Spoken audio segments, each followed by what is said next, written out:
Espíritu el que nos transforma. No, acá no es una cuestión de, yo con mi fuerza, con mi carnalidad, no, porque no va a funcionar. Pero sí, después en la segunda parte lo vamos a mirar con más detalle, tiene que ver con que yo disponga mi vida para que el Espíritu Santo obre. El Espíritu Santo no lo va a hacer a la fuerza, lo va a hacer cuando yo lo invite a que Él me transforme. ¿Amén? Muy bien. Vamos a mirar algunas características que vamos a hacerlo rápidamente. Fíjense, al final, no al final del todo, sino cuando termina la descripción, dice, el versículo 2 de Isaías 11, espíritu de conocimiento y de temor del Señor. Él se deleitará en el temor del Señor. El temor de Dios es un tema muy importante en la Biblia. El temor de Dios. Ahora, a veces puede ser malinterpretado como diciendo, ¿qué es? ¿Tenerle miedo a Dios? ¿No? Salgo a la calle a ver si me agarra un rayo, ¿no es cierto? Que Dios me parta un rayo, como decían antes, ¿no es cierto? No es miedo, es reverencia, es reconocimiento, es colocar a Dios en el lugar que tiene que estar, así yo me coloco en el lugar que yo tengo que estar. Cuando yo ubico a Dios, me ubico a mí, porque Él es Dios, yo soy una criatura frágil, ¿no es cierto? Y miren qué características, tiene que ver con integridad, con autenticidad, con coherencia de vida. Qué lindo, ¿no? Casi nada. ¿Viste cuando vos lees el Evangelio? ¿Qué ves en Jesús? Cuando los evangelios van contando de la vida de Jesús, ¿qué ves? Un hombre coherente.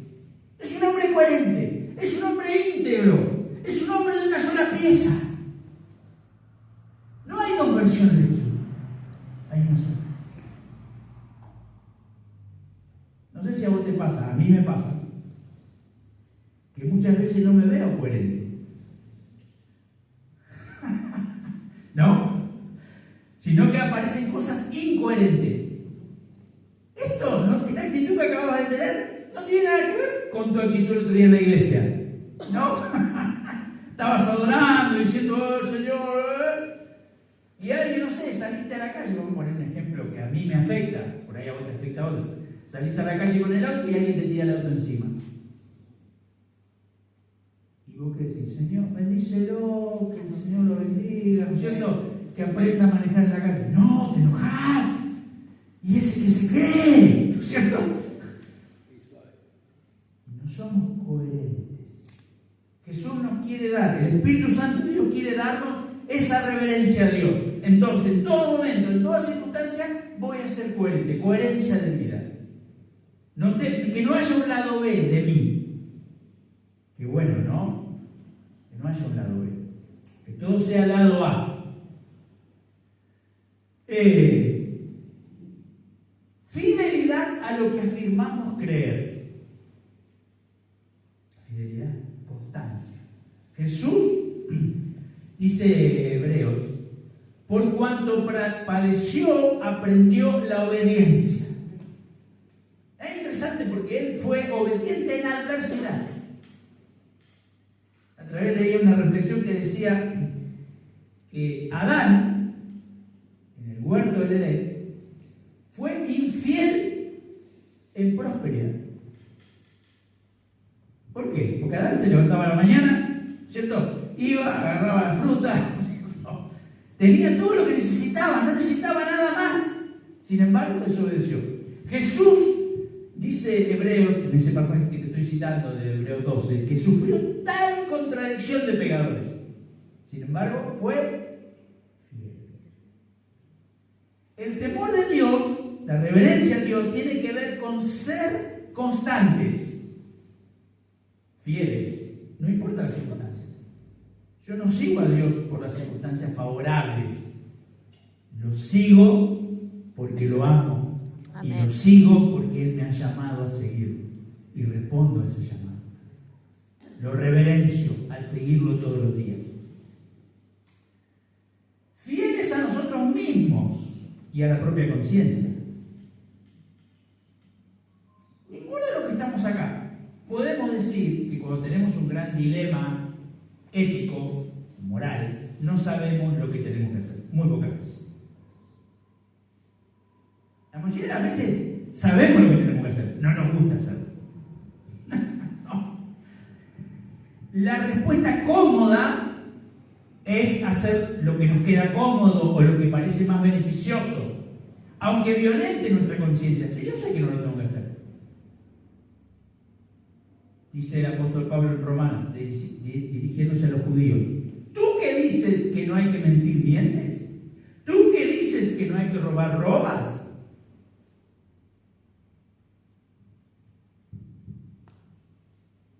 Y tenemos que decir sí. Nos cuesta ser fieles. Jesús fue fiel hasta la muerte. Filipenses dice que obedeció, se humilló. Él no estimó, dice Filipenses, ser igual a Dios como cosa que aferrarse, sino que se humilló tomando la forma de hombre, y siendo hombre se hizo siervo, y siendo siervo fue llevado a la cruz y entregó su vida en la cruz.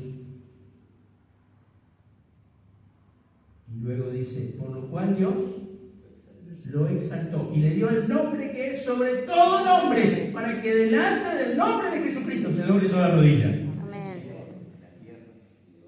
Amén. Dice Pedro, refiriéndose a nosotros: humillaos bajo la poderosa mano de Dios, para que Él los exalte cuando fuere tiempo. Amén. Amén. Así tenemos que vivir, como vivió Jesús, en obediencia, sabiendo que luego vendrá la gloria y la exaltación. Amén. Gloria a Dios. Si yo hago mi voluntad, Dios no tiene por qué exaltarme. No tiene por qué honrarme, porque estoy adorándome a mí mismo. Pero si yo tengo temor de Dios y lo adoro a Él y lo sirvo a Él, Él a su debido tiempo nos exaltará. Amén. O sea que vivir en temor de Dios es vivir en fe, por el gozo puesto delante de Él. Dice la Biblia sobre Jesús: sufrió el oprobio, porque miraba adelante. Qué bueno.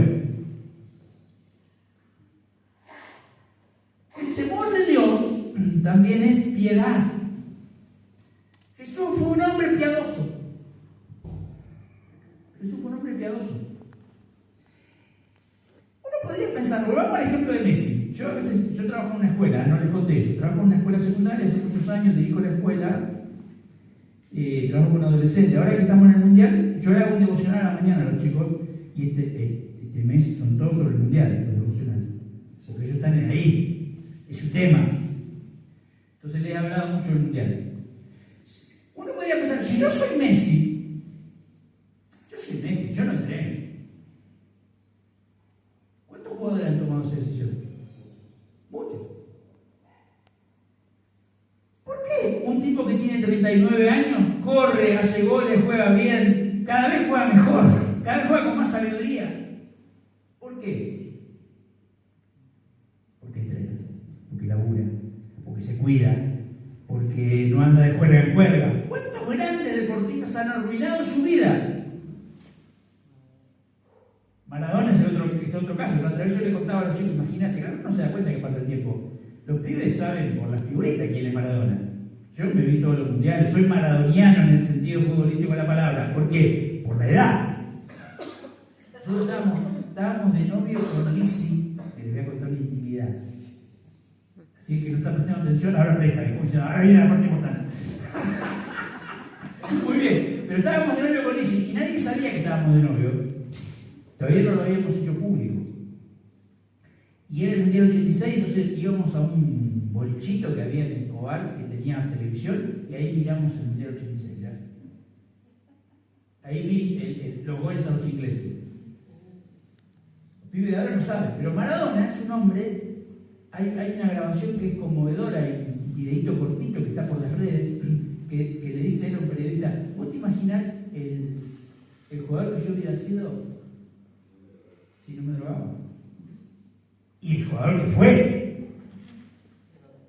Ahora volvemos a Jesús. Uno dice: yo vengo a la tierra, soy Jesús. Yo no oro. Yo no estudio la palabra. Si yo soy Jesús. ¿No es cierto? A mí, ¿qué me van a enseñar? Y aparte, ¿por qué necesito orar? No, ¿sabes lo que dice la Biblia? Que Jesús se levantaba muy de mañana, antes de que saliera el sol, y se iba a un lugar secreto a hablar con papá. Era un hombre piadoso. Era un hombre piadoso. Si él se dio cuenta que necesitaba la piedad, el ejercicio de la piedad, como dice el Nuevo Testamento, ¿cuánto más yo, que soy un pobre y miserable pecador? Ciego, desnudo, pobre, como dice Apocalipsis, ¿no? Tú eres un miserable, pobre, ciego y desnudo. La piedad, humildad, humildad. Humildad. Ubicarnos, eso es temor de Dios. Ubicarnos quiénes somos. Yo no soy nada, Señor. Nada. Dependencia de Dios.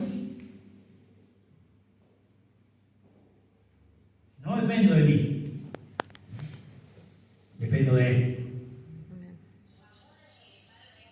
No sé si a vos te pasa, yo estoy trabajando con eso conmigo ahora, ¿viste? Cada uno tiene su plan, Señor, ¿no? Tiene su agenda. Pero yo, por ejemplo, cuando aparece un problema, enseguida, como soy una persona más bien tirada a la acción, enseguida digo, hay que hacer esto, que eso. No. Primero le vamos a presentar el tema de Dios. Y le vamos a preguntar, Señor, ¿qué hago?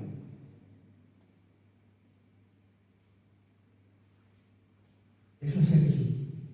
Por ejemplo, antes de elegir a los apóstoles, se retiró a un lugar ahora. Dice, yo acá ya tengo la lista. La traje del cielo la lista. No. La vida, el corazón piadoso, entregado a Dios. Entregado. Qué bueno. Y fíjate una cosa interesante. Verdadera intención de ser santificado. Dicen que San Agustín, que fue un gran teólogo y luego santo en la iglesia, en una época de su vida él tenía esta oración: Señor, santifícame, pero no ahora. No todavía. Y a veces tenemos actitud, ¿no? ¿Realmente quiero que Dios transforme mi vida? ¿Me haga como Cristo? Empezamos mañana, como las dietas, ¿no? Empezamos el lunes empezamos, no, hoy un atracón terrible, pero el lunes no me voy a poner, no. Señor, santifícame ahora. Quiero eliminar todos los obstáculos que impiden que vos me santifiques. Muy bien. Actitud de bondad, mansedumbre, perdón y aceptación de las fallas y pecados de los otros. Eso tiene que ver con la piedad y el temor de Dios. A veces no nos damos cuenta lo importante que es para nuestra santificación cómo tratamos a las otras personas. Y cómo tratamos a las otras personas y cómo vemos a las otras personas tiene que ver con cómo vemos a Dios. ¿Y cómo nos entendemos nosotros en esa relación? Si estás teniendo problemas con otras personas, no las estás perdonando, no las estás aceptando, no te estás pacificando, aunque sea interiormente con esa persona, difícil que avances mucho en el camino de la santificación. Está unido. La vida piadosa, el temor de Dios, vivir en el temor de Dios. Muy importante, como vivió Jesús. Dice acá Isaías, que él se deleitaba en el temor de Dios, en esa reverencia, en esa vida piadosa, en ese corazón realmente abierto a Dios, en esa intención de ser coherente. Yo tengo que ser coherente.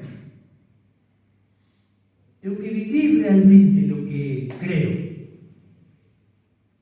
Hoy se ha generalizado mucho, lamentablemente, la experiencia de que tenemos una fe mental. Un montón de ideas y estamos dispuestos a matar por esas ideas, pero no vivirlas. Se las podemos hacer motivo de discusión, pero no, vivirlas no, jamás.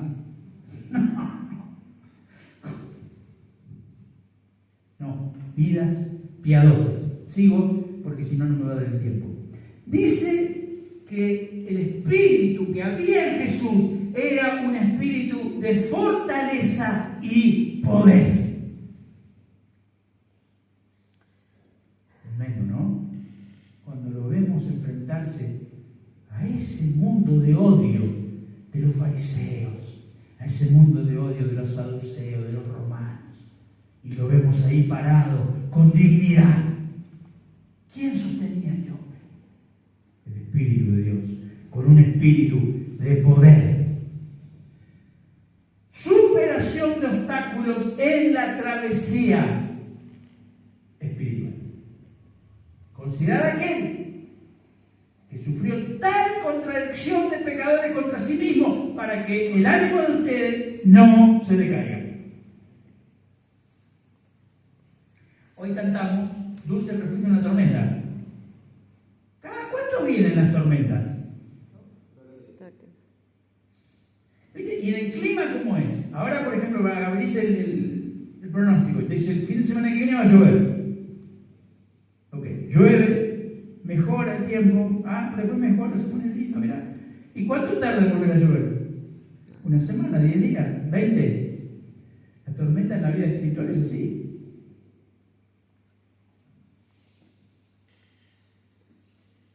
Las tribulaciones de la vida van a venir. El asunto es con qué espíritu las enfrentamos, con qué esperanza las enfrentamos, con qué fe las enfrentamos, con qué amor las enfrentamos. Las tormentas. Vendrán tormentas. Qué hermoso pasaje ese donde Jesús dice que uno puede construir su casa sobre la arena o su casa sobre la roca.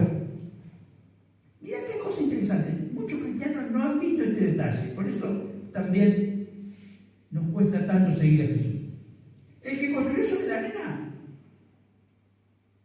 y el que construyó sobre la roca, no es que el que construyó sobre la roca no tenía tormentas, tenía la misma tormenta. No es que dice, no, el que construyó sobre la roca estaba en un lugar donde nunca venía la tormenta, entonces estaba mejor. No. Dice, y vinieron ríos, y cayeron lluvias, y vinieron torrentes, pero la casa se mantuvo firme porque estaba construida sobre la roca. Y el que construyó sobre la arena, vinieron lo mismo, y la casa se derrumbó. ¿Por qué? Porque su vida estaba sentada sobre la arena. Estamos invitados a sentar nuestra vida en Cristo. Él es la roca. Amén. Entonces, si mi vida está sentada en Cristo, no está sentada en mi fuerza, en mi capacidad, en mis recursos, está sentada en Él. Qué bueno. Perseverar en la fe. Mira, perseverar en la fe. Ser perseverante. Esta palabra la usó mucho Jesús. El que persevere hasta el fin. No el que corre un ratito la carrera. Corre un rato y pues ya no corre más. Y después corre otro rato. No, me cansé. No, me miraron mal en la iglesia. Perseverar. Movernos como viento al invisible. Qué bueno. Así fue Jesús. Libertad sobre el pecado. El Espíritu quiere darnos libertad sobre el pecado. Para que el pecado ya no se enseñoree de nosotros, dice la palabra de Dios. No que no vamos a pecar nunca más, eso va a pasar del otro lado. La santificación absoluta, completa. En este tiempo, en esta vida, todavía batallaremos con el pecado, pero el pecado no será ya el que gobierne nuestras vidas. La gobernará Dios. Y habrá momentos de debilidad, de error, de fracaso. Volveremos a Él en oración de rodillas. Señor, perdóname, me equivoqué. Y seguiremos la carrera. Eso es algo... ¿Vieron que dice la Biblia, no? Que Jesús fue tentado en todo, como nosotros, pero sin pecado. Nosotros tenemos la experiencia del pecado. Vivir con Dios cada día sin depender de las circunstancias. Fortaleza, para no depender de las circunstancias. Cuando dependemos de las circunstancias, nuestra vida va así, porque las circunstancias son así. Hay días brillantes y hay días horribles. Hay días que todo sale bien y hay días que todo sale mal. La cosa que nos llama la atención en Jesús de los Evangelios es que cuando uno lo ve, Jesús es siempre el mismo. Jesús siempre tiene un una actitud de esperanza, de fe, de alegría, de buen trato. No es según el día que te lo cruzaste. Viste que hay gente que dice, ¿lo viste a Eduardo? Sí, hoy está en un solo día, viste que mejor no te lo crucé. No era así con Jesús. Jesús no importa el día que te lo cruzaras. Era Jesús. Qué bueno. Espíritu de consejo. Jesús se dejaba guiar por el Padre. Dice en Juan, yo hago lo que he visto hacer a mi Padre. Yo hago la voluntad de mi Padre. Yo he venido para hacer la voluntad de Él, no la mía. Jesús era dependiente del consejo de Dios. No quería vivir independiente, autónomo. Hoy la gente dice, yo hago lo que quiero. ¿En serio? ¿Hacés lo que vos querés o hacés lo que quieren tus pasiones? ¿Sos libre? ¿En serio? ¿O sos esclavo de tus pasiones? ¿Cuál es la verdadera libertad? Tremendo, ¿no? La verdadera libertad es seguir el consejo de Dios. Sensibilidad a la guía de Dios, a los impulsos divinos. Frente a una situación, ¿qué voy a hacer? ¿Lo que se me ocurre a mí? No. Voy a esperar el consejo de Dios. Señor, ¿qué harías vos en esta situación? ¿Cómo lo abordarías? ¿Qué decisión tomarías? No quiero tomar una decisión en la carne, en mi propio ego. Casi siempre la primera que se te ocurre es esa, ¿no? La del ego. Ya me va a escuchar. Y después, ahí viene el consejo de Dios. A lo mejor no hagas eso. No te va a servir, no le va a servir a los demás. Discernimiento de la voluntad de Dios en el largo plazo y en el cotidiano. Jesús vivía haciendo la voluntad de Dios. Nosotros tenemos que descubrir esa voluntad y ponerla en práctica. En el pasaje que vamos a ver después, que dice Romanos 12, dice, para que comprobéis cuál es la buena voluntad de Dios, agradable y perfecta. Yo tengo que andar en esa voluntad, tengo que discernirla, aprender a discernirla y andar en ella, porque es lo mejor para mí. No hay nada mejor. Andar en mi voluntad es un peligro. Qué loco, ¿no? Porque nosotros no tenemos ni idea de lo que tenemos que hacer, pero creemos que nuestra idea es buena, ¿no? Superior a la de Dios. Hay una frasecita, yo le decía a algunos hermanos en una reunión de oración hace poco en nuestra iglesia, que es la frase que más nos cuesta decir, pero es la frase clave. Señor, hágase tu voluntad. Y tengo miedo de decirla. ¿Por qué? Porque pienso, desconfío del amor de Dios, y si Dios hace su voluntad en mi vida, ya no sabe qué se le ocurre. Ahora, confío en mi voluntad, que es una porquería. Que está manchada por el pecado, que es egoísta, que no sé, porque no sé. Primer problema, no sé lo que me conviene. Sin embargo, prefiero eso a decirle al Señor, Señor, hágase tu voluntad. Lo mejor que me puede pasar es que se haga la voluntad de Dios. Y no que se haga la mía, propia. Mirá, delicada atracción de Dios hacia lo que Él quiere. Dios te va a guiar delicadamente. Y aun cuando te equivoques, y esto es muy importante, no es que Dios dice, bueno, ya con Eduardo no contamos, ¿no? Lo tachamos de la lista. Ya está, no. ¿Qué querés con este pibe? No aprende nunca. Estaríamos todos tachados. No, el Señor dice, vamos a intentarlo otra vez. Como un papá bueno, ¿no? Como cuando somos buenos papás o buenas mamás, ¿cómo hacemos con nuestros hijos cuando les enseñamos a caminar o a comer o a hacer algo? No hay que decir, este no aprende nunca a comer, comer como te parece. No, eso es un mal padre, una mamá. Si no le decimos, no, vamos a probar otra vez.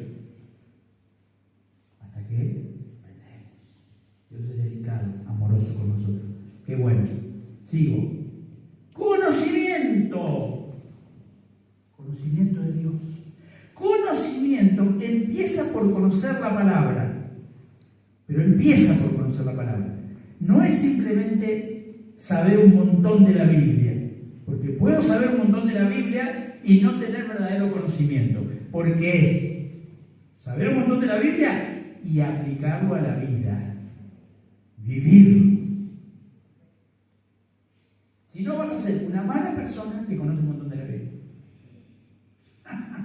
¿Está bien? Se puede, ¿eh? Hay. Existe. Mucha gente que se enorgullece de saber de la Biblia, pero después no lo vive. Yo trabajo en una escuela evangélica. O sea que un 30% de las familias y de los chicos que vienen son creyentes, son cristianos. Un día viene un papá a anotar a su hija y se sienta y me habla como una hora de la inmoralidad del mundo y que él lo trae a la hija a esta escuela porque el mundo es una corrupción total y me empieza a predicar y qué sé yo, mi papá. ¿Viste esa gente que parece que necesita sí, no, y sacarlo para afuera? Bueno, la escribe, tuvo un año con nosotros la chica, al año viene la esposa de él a cambiar la escuela. Bueno, le doy, yo prefiero cuando pasa eso, firmo los papeles, sírvase, Dios le bendiga, que le vaya bien, que sí. Después mi jefe, el representante legal, le digo, viste que se fue, tal alumna se fue de la escuela. Sí, me dice, pero ¿te contaron la historia? No, vinieron, pidieron el plazo, yo se lo dije. No, él está con una perimetral, acusado de abuso. ¿Qué problema, no? No es simplemente que yo proclame o que sepa, es que viva. Por eso, vidas coherentes. ¿Perfectas? No, ni vos ni yo somos perfectos, ¿está bien? Acá hay alguien perfecto, le pedimos que se retire, por favor. No está en el lugar adecuado. Porque somos todos pecadores, pero pecadores en proceso de transformación, de sanidad, y viviendo coherentemente en ese momento de la vida que estamos ahora. En distintos momentos de la vida que estamos, algunos más jóvenes, unos con más experiencia del Señor, otros con menos, pero en la luz que tenemos, en ese momento de vida en el que estamos viviendo, somos coherentes a ese momento de vida. ¿Amén? Eso es muy importante, muy importante. Entonces, despertar de los sentidos espirituales, atención, intención, voluntad espiritual. Tienen que aparecer esos sentidos espirituales. La intención de servir a Dios. Una intención firme en servir a Dios, inquebrantable. La atención, voy a poner atención, ¿por qué? Porque quiero servir a este Dios, lo quiero amar. No solo voy a prestar atención acá en la iglesia, mañana a la mañana, lunes, me levanto y digo, Señor, te entrego este día y con atención e intención voy a vivirlo para honrar. Así el día se plantea difícil. Muy bien, estoy agotando mi tiempo. Perspectiva adecuada de nuestra vida en el designio divino. Otra vez vuelvo a lo mismo. ¿Quién soy? ¿Quién soy delante de Dios? ¿Quién es Él? ¿Cuál es su propósito? ¿En qué voy a invertir mi tiempo, mis recursos, mi vida? Muy importante. Jesús vivió así. Jesús tenía tan claro para qué estaba. Ahí. Que no perdía un minuto. No se distraía. Ahora que estamos con el mundial, que te distraes un segundo, te metes 3 goles, ¿no? No te puedes distraer. En la vida espiritual tampoco te puedes distraer. ¿Por qué? Nuestro enemigo anda como un gatito siamés. No era un gatito siamés. Era un león rugiente buscando a quien devorar. Entonces mi intención espiritual tiene que ser siempre despierta, mis sentidos espirituales. Señor, ¿qué está pasando acá? Mostrarme, revelarme. romper las falsas identificaciones con nuestra cultura o nuestro grupo social. Este es un problema, podríamos estar todo el día hablando de esto. Nosotros preferimos quedar bien que hacer la voluntad de Dios. ¿Y qué es quedar bien? Actuar lo mismo que la demás gente. La gente insulta, tenemos que insultar. La gente se enoja, hay que enojarse. ¿Por qué? Porque es la cultura. Yo siempre le digo a mis alumnos adolescentes, chocan dos autos, no estoy hablando de un accidente muy grave, sino un toquecito en la esquina, acá en la esquina. ¿Qué hacen los conductores en Argentina? Si son hombres, se tienen que agarrar trompadas. Es de la cultura, está establecido que sea así. Te bajás y dices, ¿qué te pasa? ¿Qué no ves vos en la esquina? Ni hablar si estás con tu mujer, ya es, o novia, o tenés que demostrar que sos macho. Claro, que te rompa la cara, que te vaya mal. Me acuerdo una vez yo iba de Zárate a Campana en mi auto, paré en un semáforo con suficiente tiempo y el señor que venía atrás venía muy distraído y me chocó. Me bajé del auto. El señor se bajó del auto siguiendo aunque él tenía la culpa, siguiendo los parámetros de la cultura. Se bajó como diciendo, bueno, ahora hay que pelear, ¿no? Y yo le digo, ¿estás bien? ¿Te hiciste daño? Y el tipo me dijo, acá hay algo que no está... O sea, como diciendo, me miró así como diciendo, hay algo que no estaría funcionando. Se supone que usted se tiene que enojar, insultarme, y ahora vamos a pelear un rato. No, sí, estoy bien, qué sé yo. Bueno, ¿qué te pasó? Digo, no, sí, venía distraído. Bueno, no, pero mira, no fue mucho. Nos pasamos los datos. Porque la cultura nos empuja a vivir en contra de la voluntad de Dios. Y yo tengo que descubrir cuál es la voluntad de Dios y seguirla. Y vamos a decirlo así, me importa un cuerpo la cultura. Yo tengo que buscar a Dios. Cuando vivimos así, somos de impacto. Porque la gente dice, esta gente está loca. ¿No decían eso de los primeros cristianos? Los que trastornan el mundo han venido hasta acá. ¿Por qué trastornaban el mundo? Porque no se adaptaban a la regla del mundo.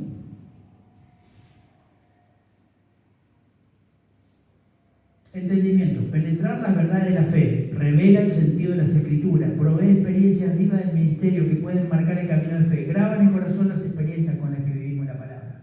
Un entendimiento profundo de las escrituras que tiene que ver con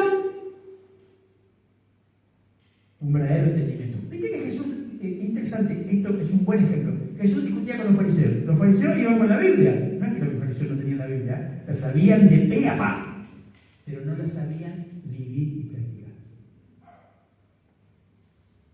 Jesús iba al fondo espiritual de la palabra y entonces la vivía. Y su manera de leer las escrituras y de ponerla en práctica sanaba, restauraba. Frente a la mujer sorprendida en adulterio, ¿qué querían hacer los fariseos? Dice la ley, papá dice. La Biblia dice que hay que apedrear a tales mujeres. ¿Vos qué decís?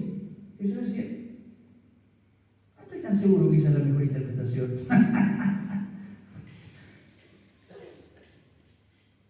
Bueno, apedrémosla. Que esté libre del pecado. Puede empezar. Qué lectura profunda de la palabra.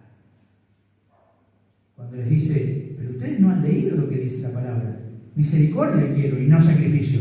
Conocimiento de Dios más que holocausto. Entendimiento profundo de la palabra.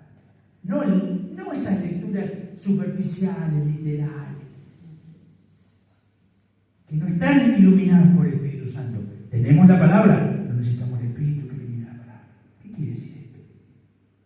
Si no nos convertimos en legalistas. Qué feo que es ser legalista. ¿No? Horrible.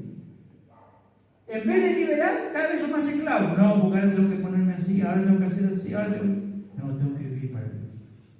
Con todo lo que soy, con todo lo que... Importante. Muy bien, creo que estoy terminando. Porque aparte se me va a terminar el tiempo. Sabiduría es el don que nos permite aprender el arte de vivir en Dios. Tengo que vivir las 24 horas de mi vida en Dios.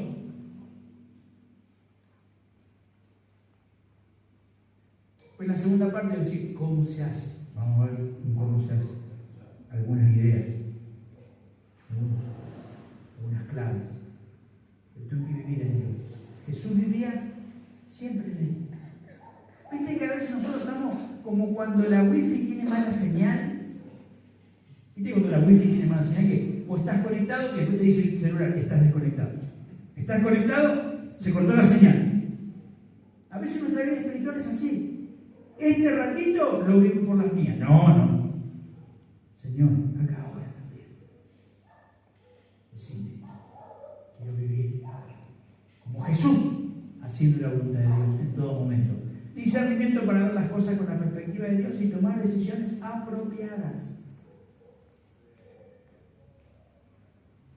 A alguien le preguntaron, yo acabo de cumplir, no noviembre, cumplí 62 años, o sea que ya estoy gastando el 63. La vida es corta.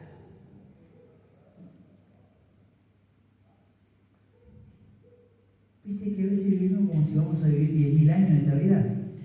No, se va. A alguien le preguntaron, ¿usted cuántos años tiene? Y esa persona contestó, no sé, 13, 15. ¿Cómo? 13, 15. Ah, no, dijo él, usted me está preguntando los años que ya viví. Esos ya no los tengo más. Yo estaba pensando en los que me quedan. A este cuerpito que tenemos no le queda. Viste que ahora se habla de obsolescencia programada, ¿no? Y quiere decir que estos aparatitos fueron fabricados para que duren 4 años, 5 años, lo que sea. Bueno, nosotros también fuimos fabricados así. La obsolescencia de nuestro cuerpo. Y se acaba lo biológico. ¿Y qué le vamos a dedicar la vida a eso? Hoy todo el mundo va al gimnasio. No digo que no hay que cumplir, cuidar el cuerpo y el templo del Espíritu Santo. Me parece bien. Si vas al gimnasio, te felicito, sigue yendo. Yo, evidentemente, obviamente no voy al gimnasio. Pero ¿te diste cuenta de una cosa? Que la gente hoy quiere ser fit. ¿Te diste cuenta de eso? Yo quiero estar fit. Acá marcar los abdominales, ¿no? Y verse así. No está mal. Pero no es lo más importante. ¿Cuánta gente está preocupada por ser fit espiritualmente? Y va al gimnasio de Dios todos los días. Viste, tenemos nosotros pastores de la iglesia, hay otro matrimonio más joven, tienen un gimnasio. Y yo le pregunté a Pato, que es profesor de educación física, che, más o menos para mejorarme, ¿cuántas veces tengo que ir al gimnasio?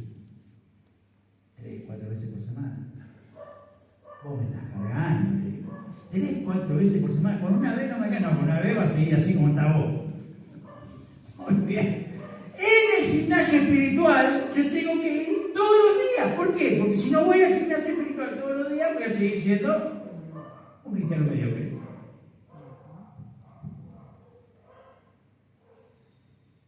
Tremendo, ¿no? Hoy nos avergonzamos de nuestro cuerpo, pero no nos avergonzamos de nuestro espíritu, de nuestra mente. Que por ahí está más feo que nuestro cuerpo. Para los estándares, ¿no?, que dice la sociedad. Muy bien. Comunica el corazón, la certeza de la divina presencia nos permite tener activo de cómo Dios mismo ve nuestras vidas y nuestras circunstancias.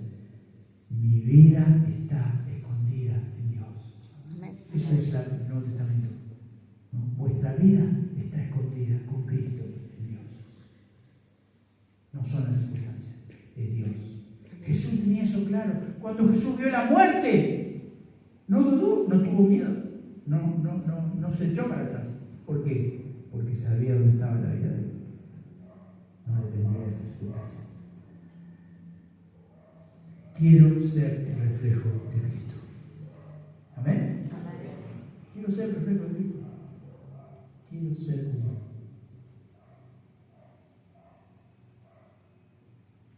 Quiero ir a las Escrituras para aprender cómo Él era y imitarlo. Así como los chicos quieren imitar a Messi y jugar como Messi, yo quiero jugar como Cristo. Quiero imitarlo a Él. Copiar sus jugadas. Copiar sus jugadas. Copiar su actitud hacia Dios. En nuestro modelo. Corramos con paciencia la carrera que tenemos por delante, puestos los ojos en Jesús, el autor y consumador